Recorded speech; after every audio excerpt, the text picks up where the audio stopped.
হরে কৃষ্ণ, বসনাস কিচেনে আজকে একটি নিউ রেসিপি নিয়ে এসেছি। সেটি হচ্ছে কাশ্মীরি কাঁচা কলার কারি।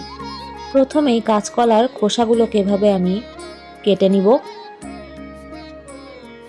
ছুরি দিয়ে কাটতে একটু অসুবিধা হওয়াতে আমি এই কাটারটার সাহায্যে খোসাগুলোকে ছাড়িয়ে নিচ্ছি। এভাবেই সবগুলোর কলার খোসা ছাড়িয়ে নিতে হবে। এখন কলাগুলোকে ঠিক এভাবে পাতলা পাতলা করে সাইজ করে কেটে নিতে হবে। আপনারা দেখতে পাচ্ছেন আমি একদম কর্নার সাইড করে কাঁচকলাগুলো কেটে নিচ্ছি। ঠিক এরকম শেপ হবে, বেশি পাতলা করে কাটা যাবে না। আমি আপনাদের আবার দেখে দিচ্ছি যে কাটার পর কাঁচকলার শেপগুলো কীরকম হয়েছে। এখন আমি এর মধ্যে 1 চামচ হলুদের গুঁড়ো দিয়ে দিচ্ছি, বেশ খানিকটা কাশ্মীরি মরিচের গুঁড়ো, আর সাথে স্বাদ মতো নুন দিয়ে দিচ্ছি। আর এখন যেটা দিচ্ছি সেটা একদমই অপশনাল। আমি কিছুটা ফুড কালার এখানে ইউজ করেছি। এখন একটু জল দিয়ে ভালো করে সব একসাথে মিশিয়ে নিব।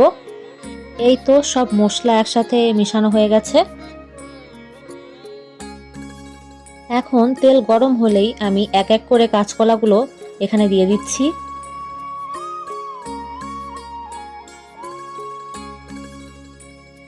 কাঁচকলাগুলোকে আমি গোল্ডেন ব্রাউন করে ভেজে নিব।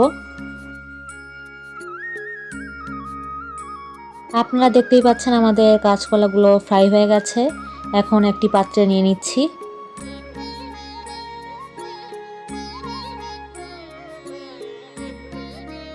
এখন একটি মশলা তৈরি করব, তাই মিক্সারে টমেটো নিয়ে নিচ্ছি, সাথে কয়েকটা কাঁচামরিচ আর কিছুটা নারকেল দিয়ে দিচ্ছি। আমি কিছু জিনিস দিতে ভুলে গিয়েছিলাম, তো সেটি এখন দেখে দিচ্ছি। এখানে আমি কিছুটা কাশ্মীরি মরিচের গুঁড়ো, সাথে ধনে গুঁড়ো আর সামান্য একটু হলুদের গুঁড়ো দিয়ে দিচ্ছি। এখন সব কিছুকে ব্লেন্ড করে নিব। এখন আমি তেলে কারি পাতা আর হিং ফোড়ন দিয়ে নিচ্ছি। এখানে আমি সরিষার তেল ইউজ করেছি, সাথে কয়েকটা কাঁচামরিচ দিয়ে দিচ্ছি। কিছুক্ষণ ফ্রাই করে আমি ব্লেন্ড করে রাখা মশলাটা এখানে দিয়ে দিচ্ছি। এখন ভালো করে মশলাটাকে নেড়ে চেড়ে কষিয়ে নিতে হবে। আমি এর মধ্যে আবারও কিছুটা কাশ্মীরি মরিচের গুঁড়ো দিয়ে দিচ্ছি এবং ভালো করে সেটি মিশিয়ে নিচ্ছি।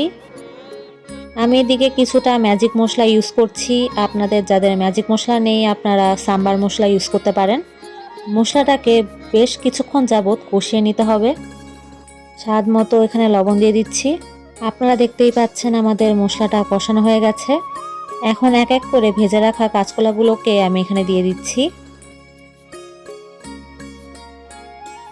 এবং ভালোভাবে মশলার সাথে কাঁচকলাগুলোকে আমি মিশিয়ে নিচ্ছি। কাঁচকলার সাথে মশলাগুলোকে ভালো করে কষিয়ে নিতে হবে। এখন আমি 1 গ্লাসের মতো এখানে জল দিয়ে দিচ্ছি। মশলার ফ্লেভারগুলো যাতে কাঁচকলার ভিতরে ভালোভাবে ঢুকে, তাই আমি ঢাকনা দিয়ে 5 মিনিটের জন্য ঢেকে রেখে দিচ্ছি। 5 মিনিট হয়ে গেছে, এখন ঢাকনাটা সরিয়ে নিচ্ছি।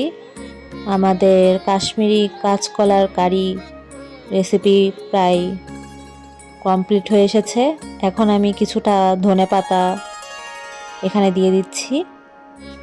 এই রেসিপিটি আপনারা বাসায় একবার হলো ট্রাই করবেন, কারণ এটির স্বাদ একবারই অন্যরকম।